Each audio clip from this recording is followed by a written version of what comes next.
বাবা আমার সোনা চিঙ্কু আর পিঙ্কু, খাও দুজনে মিলে খাও। হ্যাঁ, আবার চিঙ্কু আবার সরে যাচ্ছে। আচ্ছা বলো তো, এদেরকে এরকম দেখলে কথা না বলে কি থাকা যায়? গল্প না করে কি থাকা যায়? তোমরা বলো তো দেখি। যে যা বলে বলুক গিয়ে, পাগল ছাগল যা খুশি বলুক, আমি তো ওদের সাথে গল্প করবই। আমার গল্প করতে খুব ভালো লাগে, আর ওরাও আমার গল্প কিন্তু শোনে।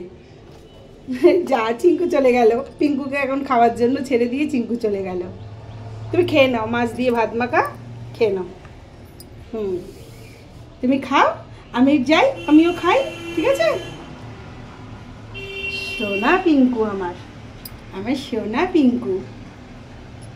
আর সত্যি ওরা শুধু খেয়ে যায়ও না, কিন্তু এসে আমাকে ডাকতে থাকে। খাবার দিয়ে যদি আমি ঘরে চলে যাই, এখানে বসে বসে কিন্তু আমাকে ডাকবে। মানে তার মানেটা কি বলো তো? ডাকার উদ্দেশ্যটা কি? খাবার আছে যখন, ওরা তো খেয়ে চলে যেতেই পারে, কিন্তু না, ওরা ডাকবে। আমি আসবো, একটু কথা বলবো, ওরা শুনবে, খাবে। এটাই হলো ভালোবাসা। আর এই ভালোবাসাটা সবাই বোঝে না, দরকার নেই সবাইকে বোঝানোর, আমরা বুঝলেই হলো। আর যারা এরকম করে ভালোবাসে ওদেরকে, তারা ঠিক জানে, তারা ঠিক বোঝে। তাই না আমার পিঙ্কু?